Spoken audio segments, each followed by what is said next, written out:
Hmm. Salut à tous et bienvenue dans ce nouvel échange. Aujourd'hui, j'accueille Ryan, qui est coach sportif et naturopathe. Donc déjà, Ryan, je suis hyper heureuse que tu aies accepté mon invitation. Et du coup, on va parler un petit peu de tout ça, de coaching sportif, de naturopathie, d'un petit peu ta vision des choses. Et ben, je te laisse te présenter pour ceux qui ne te connaissent pas. Et puis ensuite, on pourra parler de tout ça. Ok. Salut, moi c'est Ryan et je suis coach sportif et naturopathe. Aujourd'hui, j'ai décidé de mettre mes connaissances en nutrition et en termes de santé au service de la pratique de la musculation, puisque c'est un domaine qui est censé ouvrir les gens à la santé, mais dans lequel on retrouve encore actuellement énormément de pratiques nocives, comme le gavage pour prendre de la masse, comme prendre des sales produits de synthèse en poudre en prétextant que ça va nous aider à faire du muscle, alors que ces produits-là, fondamentalement, moi, ça rentre pas dans ma vision de la santé ou d'une alimentation saine pour un humain. Et je pense qu'aujourd'hui, le domaine du fitness et de la musculation a énormément à apprendre des pratiques naturopathiques. Et aujourd'hui, je remets ces connaissances-là à ce service-là pour amener les gens non pas à cultiver une névrose dont l'amour-propre dépendra du résultat physique, mais au contraire de développer cet amour-propre et cette estime de soi au travers de ce chemin vertueux, de simplement développer de la résilience par rapport à la capacité de soulever ou porter une charge, pour pouvoir transférer ça simplement après à l'esprit et de se dire que oui, la vie nous met des charges, on peut les porter. Pour moi, la musculation n'est ni plus ni moins que l'ancrage matériel de cette pratique spirituelle, on va dire, cette gymnastique mentale. Voilà. Ok, super intéressant. J'ai plein de questions qui me viennent. Juste déjà, de base, t'es coach sportif avant d'être naturopathe ou l'inverse? Naturopathe avant d'être coach sportif. Ok. Et c'est quoi du coup qui t'a amené à cette vision aussi holistique comme tu la présentes? Ben, je pense que de base, j'ai toujours été un garçon énormément curieux et j'ai jamais eu de cesse de demander pourquoi, en fait, aux choses. Et à chaque fois qu'on m'a présenté quelque chose et que j'avais pas le pourquoi, ça m'allait pas, j'avais toujours l'impression de passer à côté d'un truc. Si bien qu'ensuite, après, il y a eu certaines lectures et le fait que je me forme à la naturopathie, où là, j'ai vraiment vu la notion de l'isme, qui est un des piliers de la naturopathie, qui consiste à prendre les choses dans leur ensemble. Et après, il y a aussi eu ce parcours dans la permaculture, où on nous a reparlé une nouvelle fois de la vision holistique. On ne peut pas prendre les choses indépendamment des unes des autres, puisqu'elles sont toutes liées à l'intérieur d'un système. Donc au final, ma vision des choses, je me suis dit, mais dans ta vie, tu as différents éléments. Et le but pour moi, ma façon de mettre du sens dans la vie était de relier ces différents éléments pour n'en faire qu'un seul. Mais à chaque fois en travaillant en éléments, après l'autre, jusqu'à pouvoir tout faire coïncider ensemble. Hmm. Et comment t'en es arrivé à te former en naturopathie? Je me suis rendu compte à un moment donné dans ma vie que la seule chose finalement qui me tenait à cœur, c'était de trouver un moyen naturel d'être bien. Parce que du bonheur et du bien-être, on nous en vend un peu partout. Dans des biens de consommation, dans des consommations diverses aussi, l'alcool, les cigarettes, la drogue, le sucre, les habits dont on n'a pas forcément besoin, les choses comme ça. Et puis finalement, à force de me poser des questions, je me suis dit, non, toi, tu cherches juste un moyen simple d'être bien. Puis ma mère, elle me dit, ah, mais tu sais, les naturopathes, c'est ce qu'ils font. J'ai regardé, puis je me suis dit, bah oui, évidemment. Pour moi, c'était devenu une évidence après d'avoir mis le nez là-dedans. Euh, je définis plus ma pratique comme proche de l'hygiénisme, plus que de la naturopathie par rapport à la vision qu'on pourrait en avoir aujourd'hui. C'est Ok. pour ça que je préfère d'ailleurs utiliser le terme hygiénisme les trois quarts du temps, même si j'utilise naturopathe pour me faire comprendre. Hmm. Euh, pour les gens qui nous écoutent, ou même pour moi, même si tu te considères plus hygiéniste que naturopathe, est-ce que tu peux expliquer vite fait ce que c'est la naturopathie? Parce que pour moi, la naturopathie, c'est l'utilisation des plantes pour améliorer ta santé. C'est ça? Alors, justement, ça, c'est la vision qu'on a aujourd'hui de la naturopathie. Mais initialement, c'est un mot anglais, naturopath, et path, c'est le chemin. Donc, c'est littéralement le chemin de la nature. Donc, il s'agit de comprendre les lois, les systèmes auxquels on est soumis, puisqu'il y a des choses qui sont inéluctables dans la vie. Il s'agit de comprendre quelles sont ces lois et ces mécanismes et de pouvoir les appliquer à nous. La naturopathie a des lettres de noblesse qu'aujourd'hui l'industrie commerciale à retirer. C'est-à-dire que on va nous présenter la naturopathie de cette façon-là, comme plutôt de la naturothérapie. Ah bah tu vas pas prendre un Afalgan, tu vas plutôt prendre ce petit comprimé avec de l'extrait de camomille matricaire qui a les mêmes effets. Hmm. Et aujourd'hui, dans la pratique hygiéniste, si tu veux, parce que l'hygiénisme est un pilier fondamental de la naturopathie, ça consiste à revoir simplement l'hygiène vitale. Tu parlais du sommeil tout à l'heure, c'est déjà la base de tout. S'il n'y a pas un bon équilibre entre l'action et le repos, on ne peut pas déjà attendre de voir les symptomatiques diminuer. Si on peut faire des cures de nettoyage du foie, si on continue de se mettre des grosses races tous les week-ends, bah ça ira pas. Le foie pourra pas. Donc on va immanquablement aller chercher sans cesse dans la naturopathie la cause. Une fois qu'on a trouvé la cause, bah, on va chercher la cause de la cause, et puis la cause de la cause de la cause. On va vraiment essayer de faire une investigation pour couper le mal à la racine. Ok. Du coup, c'est quoi ensuite qui t'a donné envie de te former dans le coaching sportif? Comment t'en es Ma arrivé là? passion pour la musculation. Ok. Clairement, mon rêve de gosse, moi, bah, j'étais petit en fait, j'étais un petit gros moi, quand j'étais jeune. Et du coup, bah, les moqueries, la fragilité intérieure, la mauvaise estime de moi, aussi, puis petit, moi, je regardais Flex Magazine ou Fitness Magazine dans ma chambre. À l'époque, les gars que je voyais, c'était que des gars sous stéroïdes, mais c'était les physiques qui me faisaient rêver à l'époque, où je me disais, waouh, moi aussi j'ai envie d'être un super-héros. Alors, je me suis lancé dans cette pratique-là.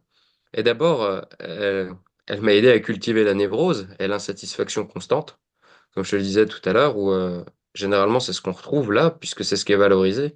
On peut avoir un très beau physique, puis ne jamais être satisfait des proportions de certains muscles par rapport à d'autres. Et je me suis aperçu que ça n'avait plus de sens. Donc j'ai décidé de me mettre là-dedans aussi, mais pour transmettre cette passion-là, pour pouvoir avoir un lien de transmission par rapport à ce qui m'est cher et mettre un sens dans tout ça, et aussi aider des gens à trouver du sens dans leur vie et une résilience par rapport à ce qu'ils peuvent, pardon, avoir vécu au travers de cette pratique-là. Donc en fait, la manière que tu as de travailler, si je comprends bien, c'est tu as allié le coaching sportif, la naturopathie pour avoir une manière de travailler plutôt hygiéniste, comme tu dis. Et le but, c'est de considérer l'individu dans son ensemble pour que la personne se sente bien globalement, autant physiquement que mentalement. Exactement. Je prends vraiment tous ces paramètres en compte. Et aujourd'hui, quand je fais un plan alimentaire à quelqu'un qui en a le besoin, il y a parfois une façon de préparer les aliments sans lesquels ils vont pas être assimilables comme il faut. Un aliment bien préparé peut être bénéfique dans un cadre et mal préparé, il pourrait s'avérer délétère. On entend énormément de choses. On vit dans un monde où on a beaucoup d'informations qui n'est pas forcément devenu du savoir par le sens qu'on met dedans. Donc on est constamment noyé dans ces informations, et si bien que ben, on trouve des experts un peu partout, qui fleurissent comme ça, pop, c'est marrant. Et les gens après savent plus forcément quoi faire, et puis ils viennent parfois avec des questions simples. Ils me disent mais c'est bon de manger une orange là si je mange une orange? J'ai envie de leur dire mais si tu ressens là une envie viscérale d'aller vers une orange, c'est qu'il faut que tu manges cette orange. C'est c'est ton corps te la réclame. Ça marchera pas avec un paquet d'Haribo par contre.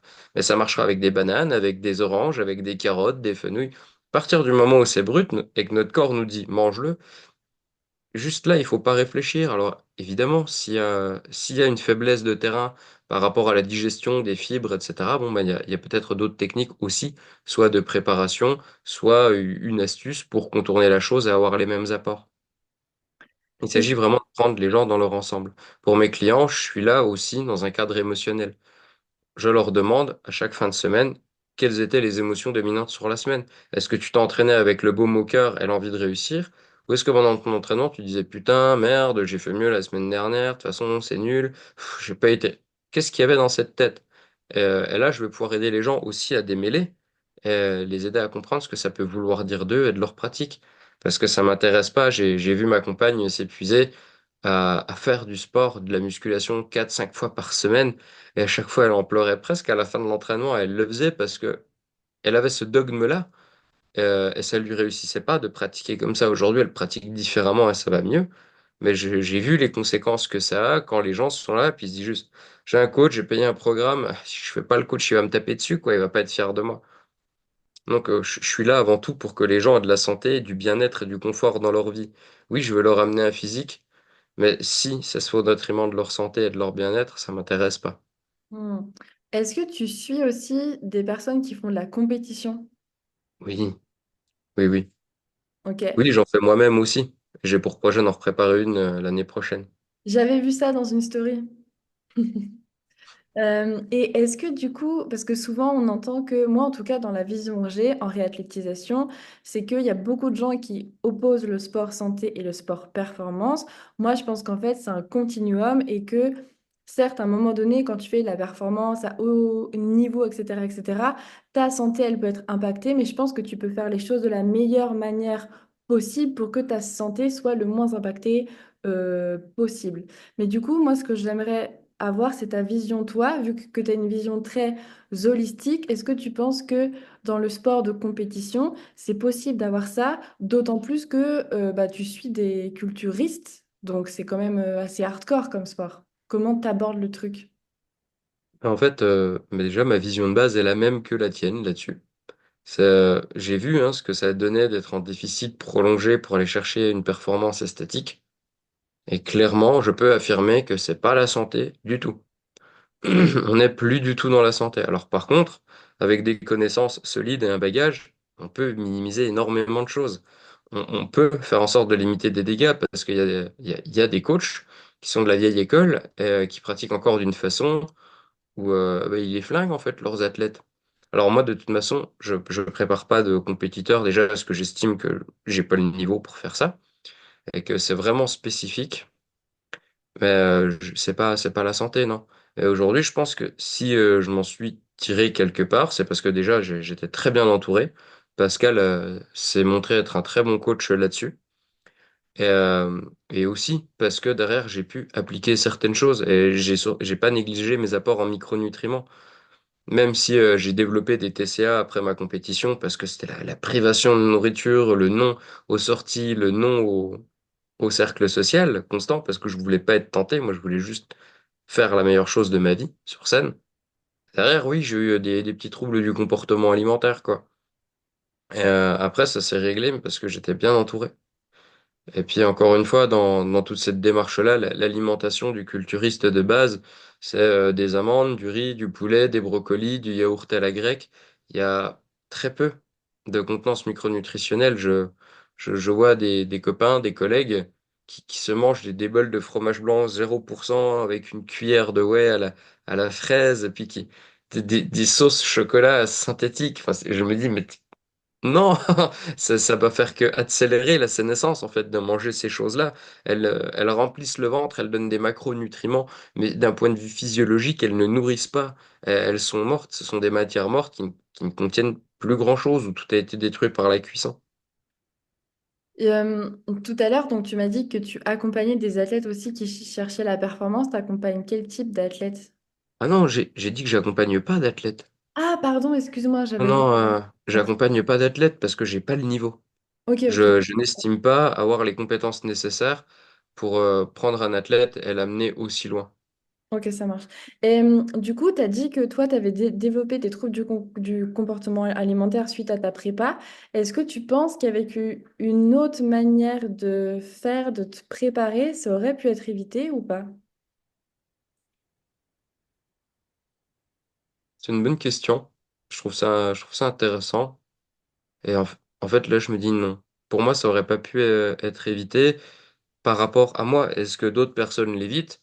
Voilà, j'en vois qui sortent de compétition.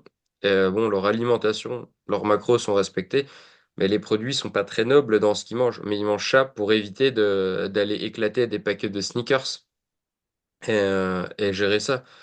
En fait, moi, déjà, de base, après ma compétition, je me suis retrouvé face à un démon perso.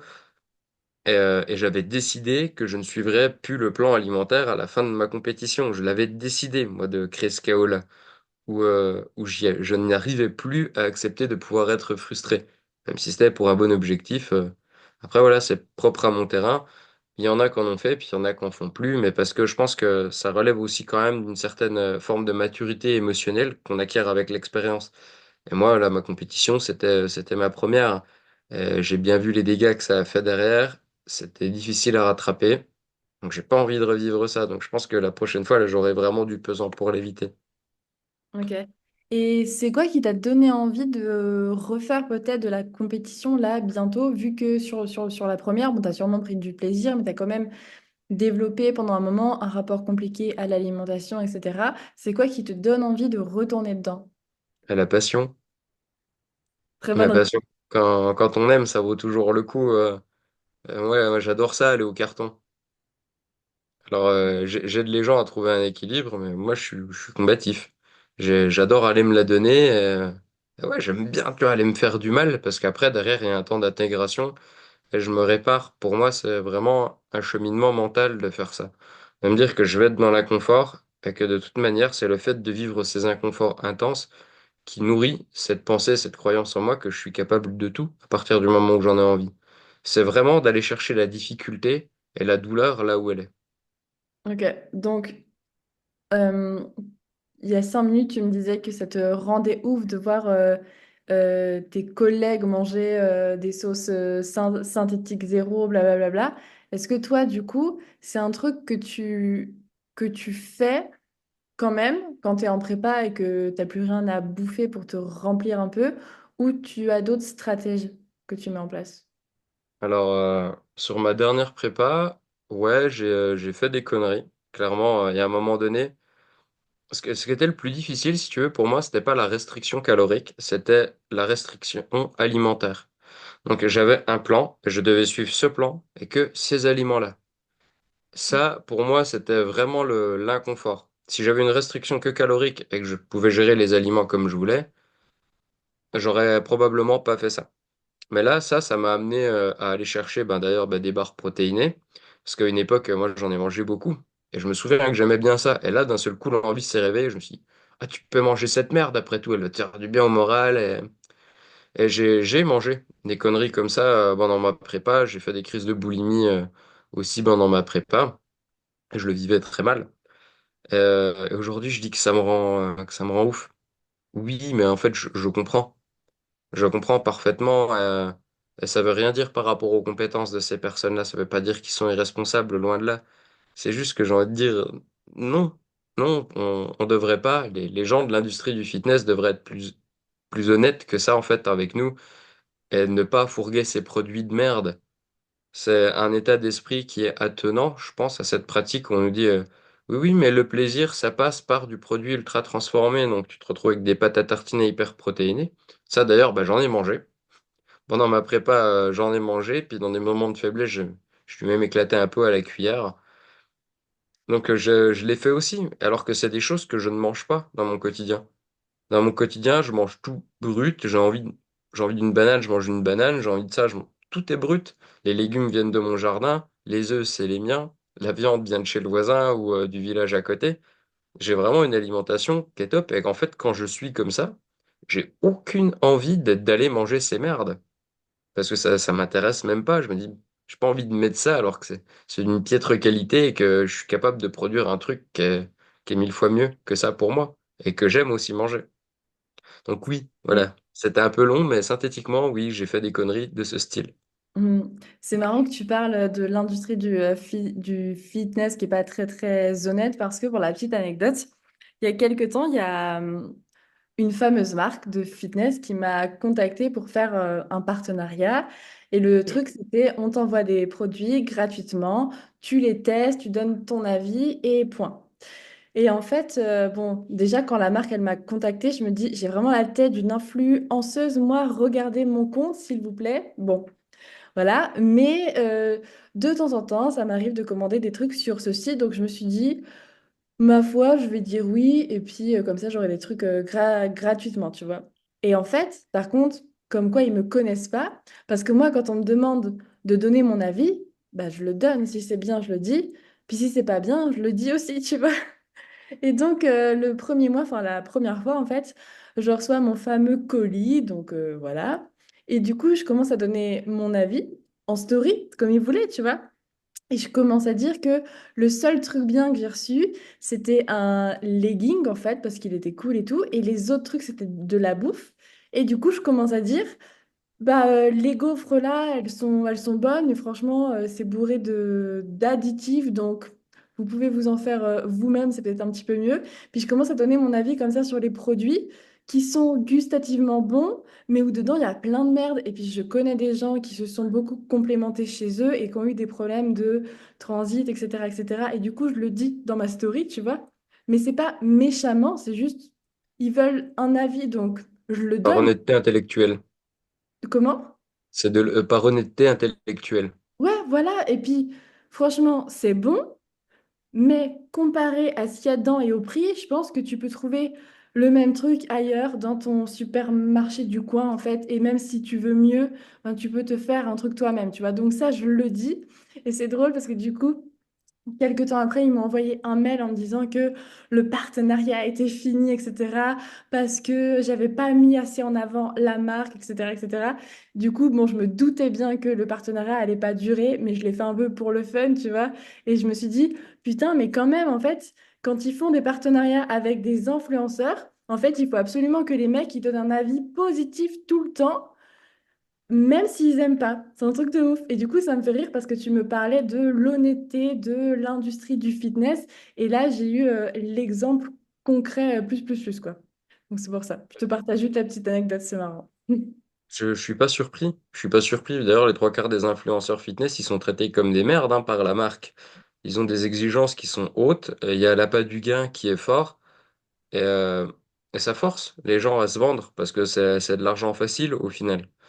Et oui, tu vois, une barre protéinée Choco Cookie, machin, mes couilles, bah ça se mange. Franchement, ça se laisse manger. C'est pas mauvais. Ça peut même être plaisant. Là, je pense que tu me fais remanger ça maintenant. Je vais trouver ça imbouffable parce qu'il y a trop de sucre. Mais pourtant, à une époque, j'en aurais mangé 5 ou 6. C'était pas un problème. Ces choses-là sont faites pour satisfaire les papilles, mais ça trompe le corps. Ça envoie le message à notre cerveau que c'est bon pour nous. Effectivement, quand tu regardes la composition, bah, il y a tout un tas d'additifs dont on ne connaît pas les effets à haute dose, dont on ne connaît pas les effets synergiques entre eux, parce que peut-être qu'indépendamment les uns des autres, à petite dose, ils sont pas mauvais, mais quid quand ils sont tous combinés? On ne sait pas ça en fait.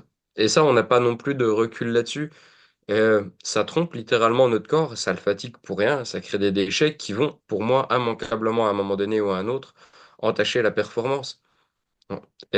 Ça, pour moi, c'est une obligation, c'est des produits qui vont être pro-inflammatoires. Et après, les gens vont se demander pourquoi ils ont des tendinites à 25 ans. Ah, Mm. la réponse en image, quoi. Et du coup, toi, en fait, si j'ai bien compris, ton alimentation, elle est essentiellement faite de produits bruts et naturels. Oui, bon, Ok, allez, on va dire à 95%. ok. Parce que j'ai quand même des choses transformées, type fromage. Mais enfin, c'est pareil, là aussi, je mets un accent ouf sur la qualité. Après, les trucs transformés, j'ai des purées d'oléagineux, je négocie pas ma purée de pistache, tu vois, ça c'est mon truc. Non, ça c'est pas négociable.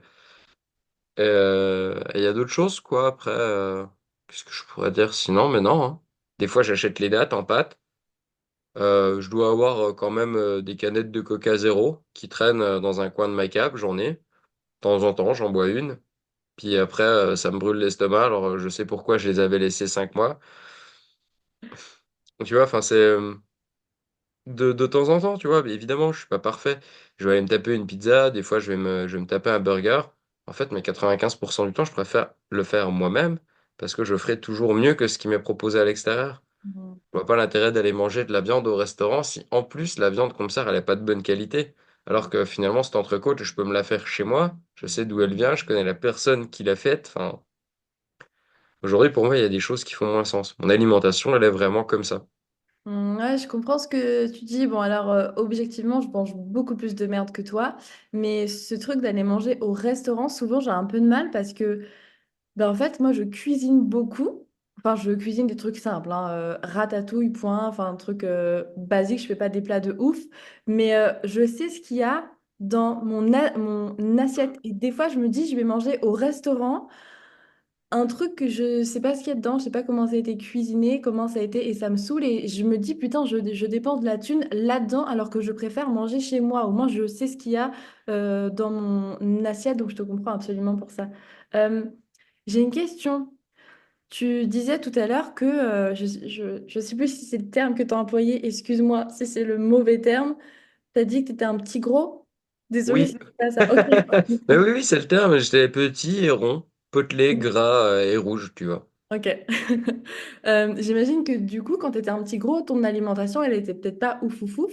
Comment la transition, elle s'est faite? Est-ce que ça a été compliqué pour toi d'arriver à cette alimentation-là aujourd'hui, si l'alimentation était le problème? Peut-être que c'était pas ça, mais... Oui, c'était l'alimentation puis la fréquence. Je suis je suis d'une génération où le dimanche soir c'était Kellogg's Télé où ma mère nous ramenait des fois des pizzas Sodebo. Enfin, je suis un gosse de la bouffe industrielle, hein. J'ai grandi au Kinder Pingui, au Petit Prince, au Choco BN et tout ça. Et puis moi j'aimais ça. Attention, là. J'aimais ça. Je pouvais même en emporter dans ma piole en cachette pour aller manger sous le lit parce qu'en fait j'ai grandi mais à fond dans cette bouffe-là. C'est pour ça qu'il y a encore des parts de moi qui ont des attaches émotionnelles par rapport à cette nourriture-là. Mais finalement, cette transition, elle s'est faite en douceur, avec passion. Parce que petit, j'essayais bien de faire des régimes et de me dire c'est pas bien ce que je mangeais. Mais toute cette culpabilité, elle m'incitait juste à manger encore plus. J'ai toujours eu horreur qu'on m'embête et qu'on me foute des limites. Parce que j'ai juste envie de faire ce que je veux et ne tienne qu'à moi de le faire avec une responsabilité qui m'est propre. Et finalement, c'est ma passion aussi pour la cuisine, parce que j'étais cuisinier, moi, avant tout ça. Et j'ai travaillé dans des établissements étoilés avec la gastronomie, où là encore, on retrouvait t'épluches la carotte, bon, on a la carotte, maintenant, on a les épluchures, on va valoriser l'épluchure, donc on va faire un bouillon, on va faire une mousse avec, on va faire un amuse-bouche. Et moi, j'aimais ça, parce que ça veut dire que j'avais des ressources partout, toujours à valoriser. Et aujourd'hui, j'applique ça à ma vie. J'ai toujours un déchet ou une ressource à valoriser. Et si tu veux, la transition, elle s'est faite comme ça, par amour de la cuisine. Je suis devenu de plus en plus exigeant sur ce que je mangeais. Et au final, moi, quelqu'un qui me dit au restaurant, bah, on fait des frites maison, puis qui m'apporte des bâtonnets de patates mous, colorés et imbibés d'huile, ça me met dans une colère monstrueuse parce que j'estime que le mec sait pas faire son travail et qu'il devrait aller apprendre à le faire avant de proposer ça aux gens. Et quand je vois le nombre de personnes que ça ne choque pas de payer pour manger mal, moi, il y a quelque chose que je comprends plus à ce niveau-là. Mais après, c'est un degré d'exigence personnelle. Ok. Aujourd'hui, on parlait des restaurants, tout ça. À force de vouloir être exigeant sur ma nourriture et de me dire toujours à chaque fois, mais comment je peux le faire moi-même? Comment je peux le faire moi-même? Parce que depuis petit, je me disais, j'adore les donuts. Je devrais pouvoir en faire moi-même. Ce serait quand même cool d'avoir des donuts en illimité. Parce que j'aimais ça. Bah, au final, aujourd'hui, ça fait que j'ai mon jardin, j'ai des poules, etc. À force de me dire, mais comment je peux le faire moi-même?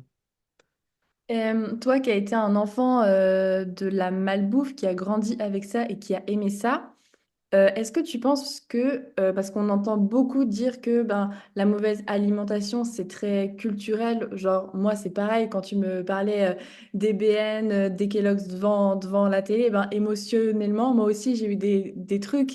Et du coup, le BN pour moi, c'est pas que le BN, c'est un moment vécu, tu vois, c'est un peu un Hmm. moment de réminiscence. Toi qui as été un enfant qui a grandi avec ce truc, on est beaucoup à avoir grandi avec ça, est-ce que tu penses que euh, tout le monde peut arriver à avoir ce type d'alimentation que tu as aujourd'hui, ou il y a des gens pour qui c'est trop fort et pour qui ce sera jamais OK?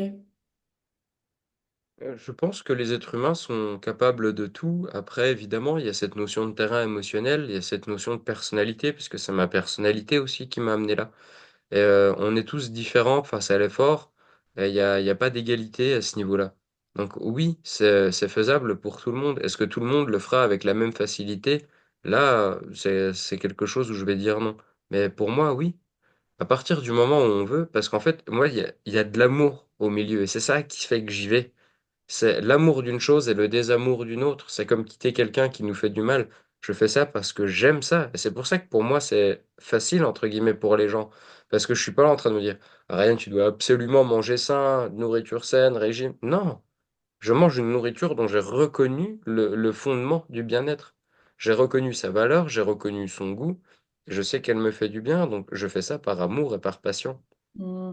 Ouais, je comprends. En fait, tu le fais pour les euh, raisons qui te sont propres, pour les raisons qui sont bonnes pour toi, et pas parce que il faut faire, je dois perdre du poids, je dois manger ça. Tu le fais parce que c'est toi qui choisis de.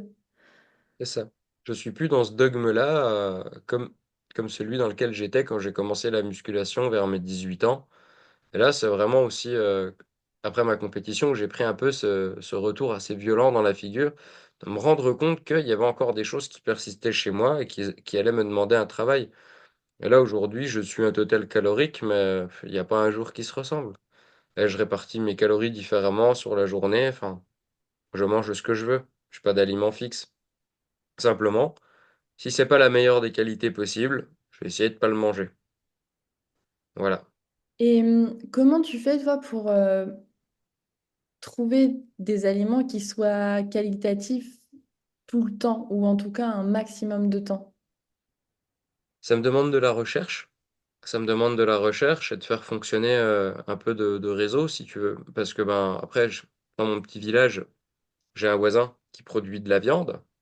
Donc, puis c'est pas un professionnel, c'est un particulier qui a des cochons, des moutons, des chèvres, des poules, des coqs. Je sais comment il nourrit ses poulets, quoi. Je sais d'où vient le grain. J'ai le même pour mes poules, c'est du grain bio. Je vois ses poules et ses poulets. C'est de la poule de pâturage. Donc moi, s'il tue des poulets puis qu'il peut m'en prendre trois, ben, je vais prendre mes trois poulets chez lui. Si c'est pas lui qui les a, je vais aller dans une autre ferme, un peu plus loin, une autre ferme bio, passer par un GAEC. Je vais rechercher. Ça m'a demandé un peu de recherche. Et puis pour le reste, j'applique on n'est jamais mieux servi que par soi-même. Donc si je veux que les choses soient faites comme je l'entends, c'est à moi de les faire.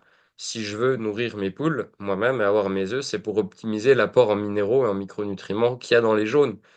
Chose que tu pourras pas trouver sur un œuf de poule batterie qui a été nourri qu'au grain, qui a été arrosé d'antibio, etc. Où là, enfin, les jaunes sont merdiques, les poules voient même pas la lumière, ça sert à rien. Moi, je veux que mes jaunes ils puissent avoir cette balance en oméga 3 correcte pour que ils soient bons pour moi. Est-ce que tu penses que c'est un truc un peu de privilégié de pouvoir manger comme ça? Parce que là, tu me dis que tu es à la campagne, que tu fais appel à tes voisins, qu'il y a des trucs que tu fais toi-même, etc., etc. Mais tu as des gens, des fois, qui peuvent vivre en ville, avoir un taf, etc., et qui ont moins accès à ça. Est-ce que tu penses que c'est un truc de privilégié de pouvoir manger comme tu le fais? Pas tant que ça, et que ça demande juste de l'organisation. Privilégié, c'est pas le mot que j'utiliserais. Alors aujourd'hui, c'est vrai que j'ai de la chance d'être à l'intérieur de ce contexte, mais je l'ai choisi. Je l'ai choisi ce contexte. Je pense qu'on Si on en est quelque part dans notre vie, c'est que ça résulte de la somme de nos choix. J'ai choisi cet entourage, j'ai choisi de tendre vers la permaculture, d'aller me former dans ces réseaux-là, d'investir mon argent là-dedans. J'ai choisi ma compagne, j'ai choisi le lieu où j'habite, j'ai choisi en fait. À chaque fois, j'ai choisi. Alors évidemment, il aurait pu m'arriver des merdes, j'aurais très bien pu pas avoir tout ça. Et c'est pour ça que je dis que j'ai de la chance quand même quelque part. Mais j'ai basé tous ces choix-là par rapport à ma vision de l'avenir, où je pense que le monde tel qu'on le connaît n'ira pas en s'améliorant et que je pense qu'aujourd'hui, il est temps de retrouver une souveraineté personnelle et par rapport à notre autonomie, puisque c'est ce que je prône, de la liberté et de l'autonomie, et ça passe aussi par le physique. Donc, ben, comment traiter de l'eau, comment produire de l'énergie, comment produire sa nourriture, comment s'autosuffire au maximum. Ça, c'est à la fois une passion et quelque chose que j'estime être vital et un savoir-faire qui doit perdurer. Et ça, ce savoir-faire, c'est pas ma famille qui me l'a appris parce que eux, ils sont détachés de tout ça. Je suis allé le chercher, je suis allé apprendre et je me salis les mains. Donc, privilégié, c'est peut-être pas le mot, mais c'est très contextuel. Et là, je peux dire que oui, tout le monde n'aura pas la même facilité de le faire. J'ai fini par aller dans un cadre où pour moi, c'est rodé, ça me demande de moins en moins d'efforts. Avant, j'ai vécu à Lyon, j'ai vécu à Besançon, j'ai vécu en ville. Et puis clairement, j'avais pas envie d'investir mon énergie là-dedans. En fait, quelqu'un qui a une passion dans la vie, il va pas se poser la question de savoir si c'est difficile. Juste, il va le faire parce qu'il aime ça.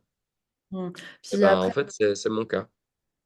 puis après, je pense que c'est un peu un curseur dans le sens où là, tu as le pire de la bouffe, là, tu as le meilleur, et en fonction du contexte, tu peux faire en sorte de te rapprocher, en fonction de ce que tu veux, etc., du meilleur. Je pense que, tu vois, c'est pas tout noir ou tout blanc, mais tu vois, Mm. tu jauges toujours un petit peu en fonction du moment et du contexte. Donc, ouais, tu dois Bien tout. sûr, il y a une notion d'équilibre et c'est aussi ce que je dis à mes clients. On n'est pas tous à l'intérieur du même contexte.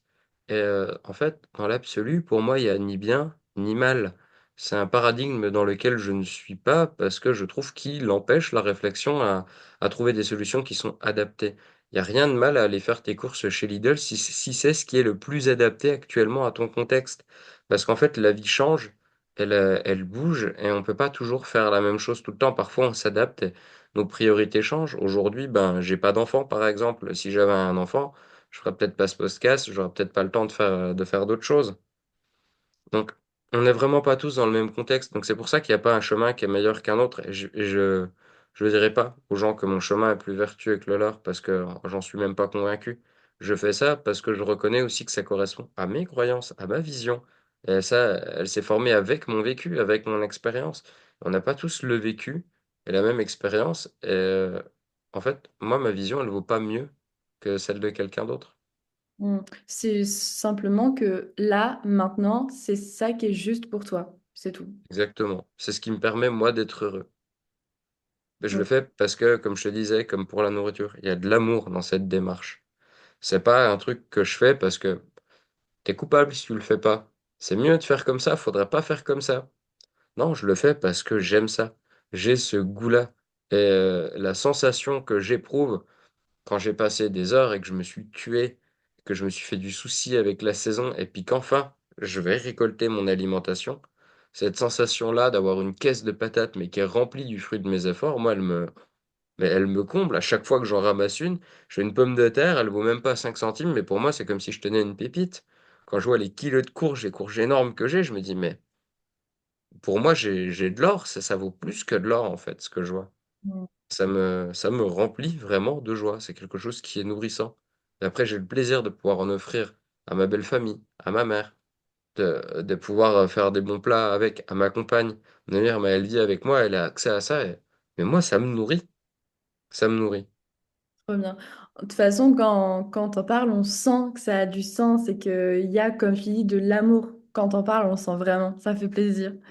Euh, qu'est-ce que, quel conseil tu pourrais donner à des gens qui auraient cette démarche-là de vouloir se tourner vers une alimentation de meilleure qualité, en tout cas vers une vie un peu plus qualitative en termes d'activité physique, d'alimentation, etc., etc., parce qu'on voit plein de trucs.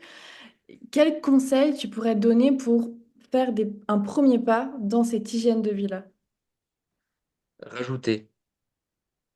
Rajouter plutôt que de penser à retirer. C'est-à-dire? Eh ben, si une personne vient me dire, ouais, je bois 4 cafés par jour, je fume un paquet de clopes, j'aimerais bien arrêter tout ça, je voudrais une vie plus saine. D'accord. Alors, on va se concentrer sur je veux une vie plus saine, pas sur faut que j'arrête de fumer. Tu fumes, fume, t'occupe pas de ça, mais commence à te coucher un petit peu plus tôt. Essaye de mettre des jus de légumes dans ton alimentation. Rajoute le fait, là, cette sortie au bar qui va te coûter 50 balles la soirée. Remplace-la par un massage. Va te payer un massage. Va prendre soin de toi. Rajouter. Rajouter vraiment plutôt que d'enlever. En douceur. Tu manges 4 fois au fast-food dans la semaine. Bon bah, rajoute-toi un repas à l'intérieur duquel c'est toi qui cuisines et tu apprends à créer quelque chose avec tes mains et avec ta nourriture. Pour l'instant, renforce. On renforce simplement cette volonté de changer. Et on n'est pas dans le je dois arrêter de. Parce que cette culpabilisation-là, elle est invertueuse, elle nous amène à rester dans des choses qui ne nous vont plus et à l'intérieur desquelles on est prisonnier. Donc je dis toujours aux gens, rajoutez. Avant de penser à enlever, rajoutez. Putain, c'est intéressant de ouf parce que souvent, effectivement, on entend diminuer un peu ça, diminuer un petit peu ça, et toi, tu es plus dans le on va faire un peu plus. C'est intéressant. Ok. Bah, C'est quoi, toi, les... Parce que tu parles ben, d'une vision holistique, le physique, le mental, etc., etc. C'est quoi pour toi les trois ou les cinq ou les deux, peu importe, mais c'est quoi pour toi les trois piliers d'une bonne santé, d'avoir une vie la plus équilibrée possible et la plus saine possible? C'est quoi pour toi les piliers indispensables? alors pour moi, les piliers, il y en a quatre. Et ça va être l'alimentation, l'activité physique, le cadre, contexte de vie, donc le mode de vie. Est-ce que tu vis au milieu des bois ou est-ce que tu vis au milieu du béton partout et bombardé d'ondes simplement? Est-ce que tu as accès à du calme ou est-ce que tu entends tes voisins qui marchent au-dessus de chez toi? Et après, l'équilibre entre le repos et le stress. Il y a vraiment cet équilibre-là. Trop de stress, on s'épuise, pas assez de stress, on s'affaiblit. Voilà. Et comment tu gères ça avec tes clients? Par exemple, cet équilibre repos-stress, comment tu le gères? Est-ce que tu peux apporter un peu plus de clarté à tes questions? Bien sûr. Enfin, j'aurais besoin de plus de clarté. J'ai du mal de voir ce que tu me demandes. Je te donne un exemple, tu te rends compte que tu commences, en fait, tu commences à travailler avec une personne qui est extrêmement stressée dans sa vie, tu vois, qu'elle Ok. elle, elle est toujours, tu vois, elle parle toujours vite, elle est speed, elle dort pas très bien, etc., etc. Quels tips ou qu'est-ce que tu peux mettre en place avec elle pour améliorer un petit peu ce truc? Je vais lui donner des techniques parce qu'il y a vraiment plusieurs façons de se relaxer. Alors, il y en a qu'on connaît tous. Et puis, il y en a qui demandent un peu d'apprentissage. Par exemple, tu me disais que tu étais formé à la respiration. Ah, c'est un truc que beaucoup de gens ignorent. Et puis, je me souviens quand j'ai appris qu'on m'a dit, non, non, respirer, ça s'apprend. J'ai envie de dire, ne me prends pas pour une tarte, quoi. Enfin, j'ai trouvé ça horripilant au début, mais en fait, si.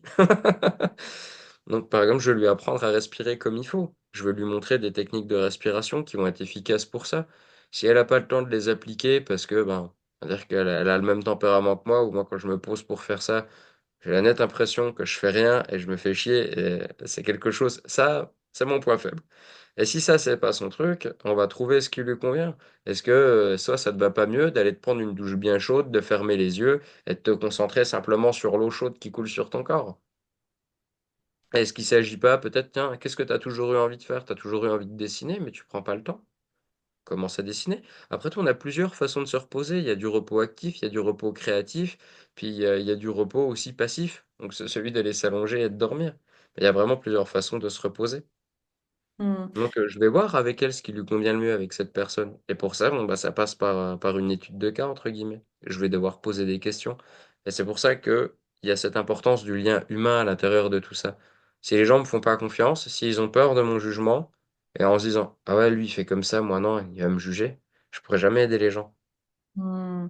C'est hyper intéressant ce que tu dis parce que tu dis que pour se reposer, si elle a envie de dessiner, ben fais-le. Et on ressent vraiment qu'il y a ce truc de s'écouter soi. Et aujourd'hui, je trouve qu'on vit dans une société où en fait on s'écoute plus, on est bombardé d'informations tout le temps, d'injonctions. Il faut que je fasse mes entraînements, il faut que je fasse ça, il faut que j'aille là, il faut que je mange ça, ça, ça. Et les gens ne s'écoutent plus. Moi, la première, hein, bah, j'aime bien dessiner. Je dessine hyper mal, mais j'aime bien le faire, tu vois. Et ça fait un moment, bah, je sais pas, peut-être il y a peut-être quelques mois, je me suis mise à dessiner une fois et ça faisait un an que je me disais putain, j'aimerais bien griffonner des trucs et je le faisais pas parce que bah en fait ouais, je vais pas prendre le temps de le faire, je vais perdre du temps si je fais ça, etc. Sauf qu'en fait, des fois, il faut juste ralentir un petit peu. Et quand tu prends le temps, enfin, je trouve, moi en tout cas, de faire un truc qui a du sens pour toi, qui te fait plaisir, où tu te sens bien, bah, au final, tu perds pas de temps, t'en gagnes parce que tu ressors de là, tu as un esprit plus clair, tu es moins stressé, tu es plus productif ensuite pour ton taf, etc., etc. Et je trouve qu'on met pas assez en avant ce truc de s'écouter. Si tu as envie de faire ça là, mets-le en place. Et c'est une approche qui me parle vraiment, en tout cas ce que tu dis. Hmm. Je pense on est plusieurs hein, dans ce cas de figure à avoir du mal de lever le pied. Parce que, enfin, moi je remets un peu ça sur le dos de notre éducation. On nous a appris que grandir, c'était être productif, c'était avoir des bonnes notes, c'était être performant. Et du coup, je pense que dans l'inconscient d'une partie de la population, notre valeur d'individu est liée à cette performance. Si on n'est pas performant, on n'a pas de valeur. Donc, le repos, c'est pour les faibles. Il y a un peu tu sais, cette phrase, bah non, on n'est pas là pour rigoler. Bah, en fait, si on était là pour se marrer, justement. Si on était là pour se découvrir, si on était là pour jouer, pour se faire plaisir, juste pour kiffer, quoi. Mais bon, ouais, je te dis ça et je fais pas non plus exception à la règle, hein. Comme je te disais tout à l'heure, moi, c'est mon point faible. Je suis capable de passer des journées stressées à fond, et bosser, à me lever, allumer l'ordinateur tout de suite, tac, les réseaux, le contenu, les gens, les clients, les appels. Et puis, j'arrive à 15 heures, ça va? Oui, oui. Complètement, complètement matrixé, le travail, le travail, le travail. Elle me dit, oh, ton travail, c'est pour vivre, tu dois pas vivre pour le travail. Et j'aurais tendance à l'oublier, mais parce que le projet me tient à cœur, et puis voilà, j'aime aussi aller au carton, c'est ce que je te disais tout à l'heure. Ouais, puis comme tu dis, on nous a habitués à faire, faire, faire. Moi, je le vois en réathlétisation, les athlètes que je suis, bien souvent en fait, ils viennent me voir parce qu'ils ont des petites douleurs là, là, là. Et quand je regarde, tu vois, les mecs qui s'entraînent, donc moi, je suis principalement des athlètes qui font de la force, donc la FA ou du strong, tu vois, donc il y a un gros volume quand même de training. Et quand je regarde les mecs, en fait, des fois, ils s'entraînent tous les jours de la semaine pendant 4 heures avec un volume, une intensité de ouf. Ils dorment 4 heures par nuit, leur taf, ça leur plaît pas, ils sont stressés dans leur vie, ils mangent hyper mal, etc., etc., etc. Et cetera. Et des fois, je leur donne des exos à faire où on va relâcher, on va respirer des exos où on va simplement chercher du mouvement pour se relâcher un petit peu, sortir un peu du schéma qu'on connaît globalement, tu vois. Je leur demande de faire un peu moins, de peut-être dormir 1 heure de plus, etc., etc. Et cetera. Et en fait, des fois, dans les exercices que je leur demande, juste un exercice tout bête où tu vas juste chercher à donner une information à ton cerveau, un truc de concentration, etc. Des fois, je les vois. Ils sont là en train de forcer et tout. Je leur dis, mais qu'est-ce que tu fais? Il dit, ouais, bah, je fais ce que tu m'as demandé. Je mets mon bras comme ça, j'essaie de le tourner fort. Non, c'est pas ça. On cherche juste une information tranquille. Et ils sont beaucoup, tu vois. Mais moi, la première, dans le il faut faire, parce qu'en fait, ils sont habitués on est habitués, il faut faire pour performer, pour être bien. Mais en fait, le repos, le OK, stop, c'est tout aussi important. C'est un truc de ouf. Donc en fait, en fait, ce truc de il faut faire, ça vaut pour tout dans ta vie, dans le sport, dans ton travail. C'est vrai qu'on nous a toujours inculqué ce truc de faire, faire, faire. Alors que c'est quand tu relâches, tu te poses juste, tu t'entraînes un jour de moins, tu dors 2 heures de plus et ça va déjà aller mieux. Tu vois, juste un peu moins, des fois, ça te donne un peu plus. Oui, oui, je suis entièrement d'accord avec ça. J'avais aimé cette phrase, moi, qui disait que une chaîne sera toujours aussi faible que son maillon le plus faible. Donc, c'était François Benavente, je sais pas si tu vois qui c'est. De C'est nom. un naturopathe qui tourne d'ailleurs assez bien, qui a assez de visibilité sur les réseaux. Et je l'avais rencontré au congrès du potentiel humain. Et je l'avais vu, en fait, il parlait, il disait, mais j'ai rencontré énormément d'hygiénistes et de naturopathes, et ils sont très loin, je vous assure, d'avoir l'alimentation monacale à laquelle vous vous pensez. Il dit les trois quarts se tapent des gros beefsteaks, des gros burgers, etc. Et ils sont bien. Et en fait, ils sont bien parce qu'en fait, eux, c'est des 8 sur 10 partout. Donc, c'est des 8 sur 10 en méditation, des 8 sur 10 en sport, des 8 sur 10 en alimentation. Il dit, mais si vous êtes 10 sur 10 dans le sport et dans l'alimentation, bah, c'est bien. Mais si vous êtes un zéro en sport, tout ce que vous faites dans l'alimentation et dans l'exercice physique, vous passez à côté de ce temps d'intégration nécessaire au renforcement de la santé de l'organisme. Et là, je me suis dit, mais oui, oui, et ça, je l'ai expérimenté moi-même. À une époque où mon alimentation, là, je dis, j'étais presque que du cru, je mangeais que cru, des jus, des graines germées, j'avais tout. Par contre, niveau repos, c'était pas ça, quoi. Je carburais jusqu'à 22h30 le soir, je mangeais jamais avant 16h parce que il faut faire le jeûne intermittent pour que mon organisme se repose. Il fallait, encore une fois, et en fait, je me suis épuisé, mais je me suis mais éclaté. J'avais fait ça pour régler des problèmes digestifs, bingo, je les ai fait empirer, quoi. Je me suis collé à un mode de vie tellement stressant sur le dos que j'avais tellement d'injonctions, d'obligations parce que je voulais être parfait dans toutes mes connaissances et tout appliquer parfaitement. Moi, en fait, j'étais presque devenu nasillard, quoi, dans ma pratique. Et ça, on en parlait aussi avec Dylan, qui a le compte Le Circadien, qui m'avait invité sur son podcast, où, ouais, il faut faire gaffe, en fait, plus on sait des choses, plus on peut s'automatrixer nous et se retrouver face à notre propre tiroir qui dit, tu fais pas ça, t'es une mauvaise personne. Il faut le faire à fond. Et se mettre à stresser pour une assiette, etc., c'est pas évident. Hmm.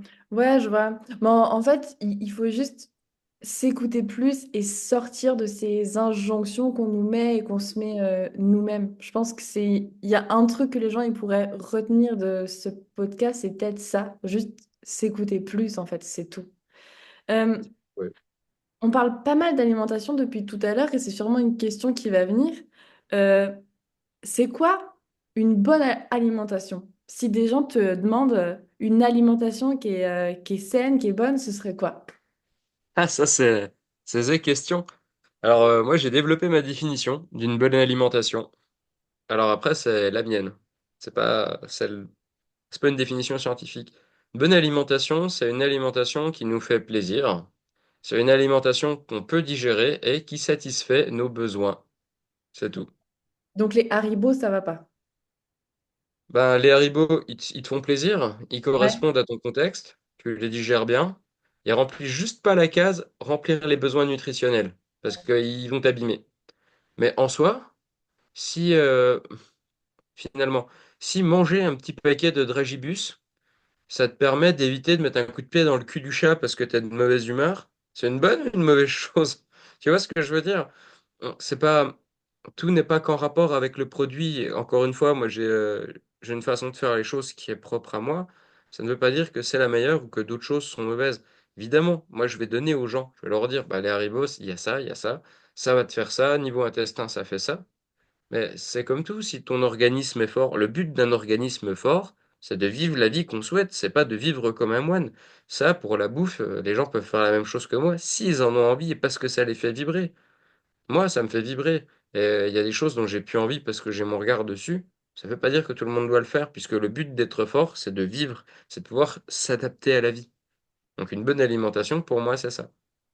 Elle doit être riche en micronutriments, satisfaire nos besoins, nous faire plaisir et qu'on puisse la tolérer. Et sur la sphère physique, un bon entraînement, ce serait quoi? Avoir une bonne routine sportive, ça ressemble à quoi? Parce qu'on voit plein de trucs. On voit, en ce moment, je trouve que, bon, moi, ça fait 10 ans que je soulève des trucs. Donc, je vais en salle de sport. Je suis passée par plusieurs trucs et tout. J'ai fait de la compète en force. Aujourd'hui, je n'en fais plus. Et aujourd'hui, je m'entraîne beaucoup plus dans une optique de santé parce que ça me fait kiffer. En fait, je suis plus dans le faut que je fasse mes trucs et tout, non? Mais je trouve que la muscu, c'est hyper à la mode en ce moment. Et bon, c'est très bien, tu vois. Mais il y a un peu une injonction à il faut faire comme ça, 3 entraînements, trois nanana. On voit plein de trucs. Il faut faire du hit, il faut faire du cardio, il faut faire de la course, il faut faire du crossfit. Ça, c'est mieux que ça, blablabla. C'est quoi pour toi une bonne routine sportive? Ben, elle dépend déjà des objectifs de la personne, je dirais. Est-ce que la routine sportive qui est la bonne, c'est celle qui correspond à notre vie, à ce qu'on met autour, et qui va nous apporter un maximum de résultats par rapport à ce que nous, on est capable de fournir comme effort? Je pense que c'est ça, et ça dépend si, ça dépend de ce que les gens veulent. L'autre jour, j'ai eu des gens, eux, ils veulent juste bouger pour se faire plaisir, ça les intéresse pas d'aller s'éclater la gueule au squat. Donc, aller faire du squat à 100 kilos, ce sera pas pour eux. Eux, ce qui les intéresse, c'est de s'étirer, de sentir leurs muscles chauffer. D'accord. Si après, ils ont besoin de faire un peu d'hypertrophie pour se préserver dans le temps, en augmentant un peu leur capital musculaire, je leur dirai aussi. Et puis d'ailleurs, je leur donne toujours un peu tous les points de vue selon moi. La bonne routine, c'est celle qui nous correspond. C'est celle qui nous correspond. Et après, évidemment, si une personne a des objectifs, ben oui, il y a des principes et des méthodes qui sont plus adaptées et plus efficientes que d'autres par rapport à un objectif. Mais en soi, il y a pas de bon entraînement pour moi. Le seul mauvais entraînement, à la limite, c'est celui que tu feras pas. Ou peut-être que tu feras alors que tu n'as pas les capacités de le faire parce que tu as dormi 3 heures cette nuit et que tu es déjà hyper stressé, peut-être. Oui. Bien rebondi. Ok, écoute, on va couper le podcast. Est-ce que tu veux rajouter un dernier truc, un message que tu aimerais faire passer aux gens qui nous écoutent? Hum. Oubliez pas de sourire, c'est important. Trop bien. Ouais, parce que toi, tu travailles beaucoup. J'ai vu un petit peu sur ton compte et tout, tu parles beaucoup des émotions. Donc, c'est un truc que tu prends aussi beaucoup en compte dans tes suivis. Oui, Ok. bien sûr.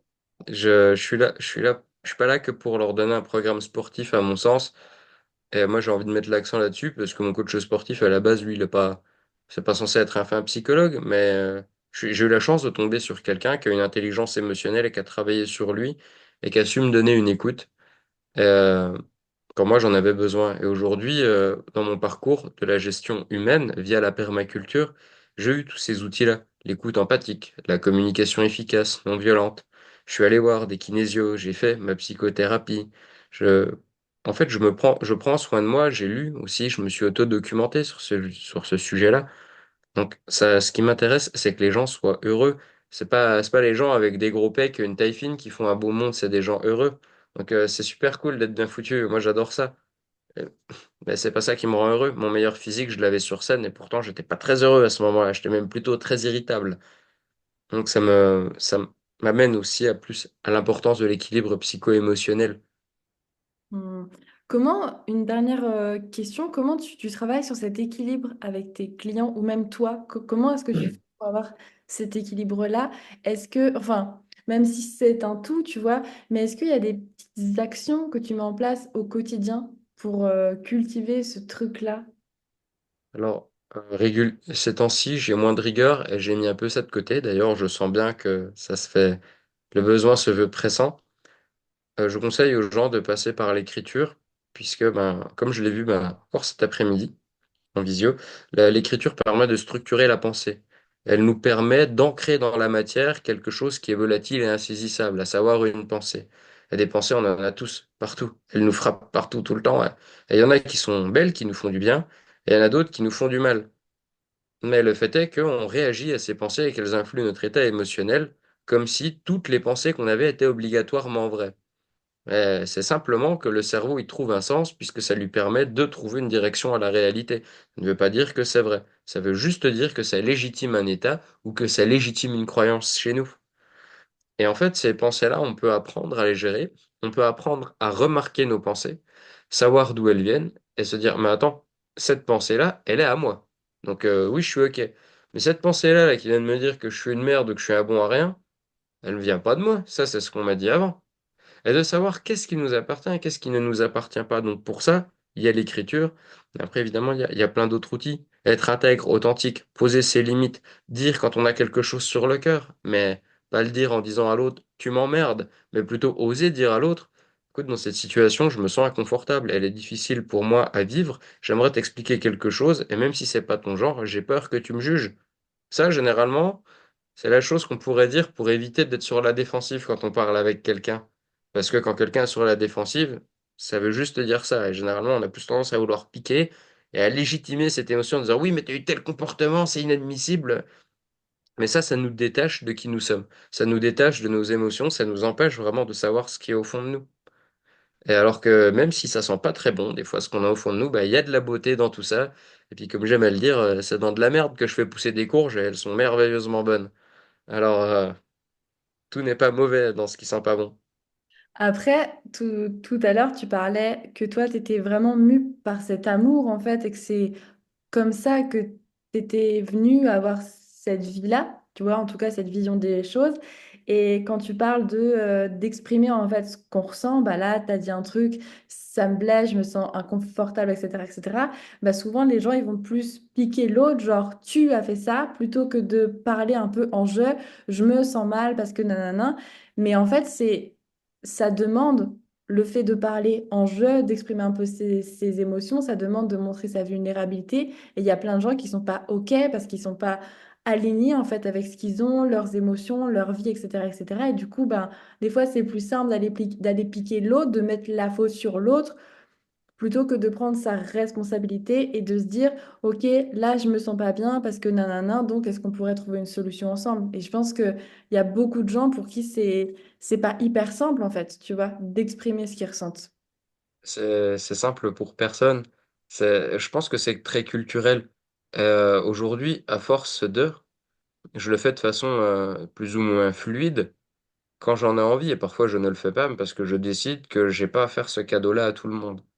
Parce que, en fait, c'est le paradoxe de la vulnérabilité. Il faut de la vulnérabilité pour créer de la confiance.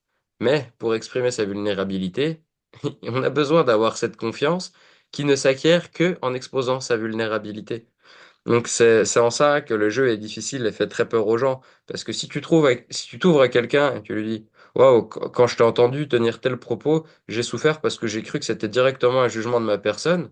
Et que là, la personne en face, elle te dit, ouais, mais toi, t'es trop sensible. Ah, paf! Allez, referme-toi à jamais. De toute façon, t'es pas assez bien pour qu'on t'écoute.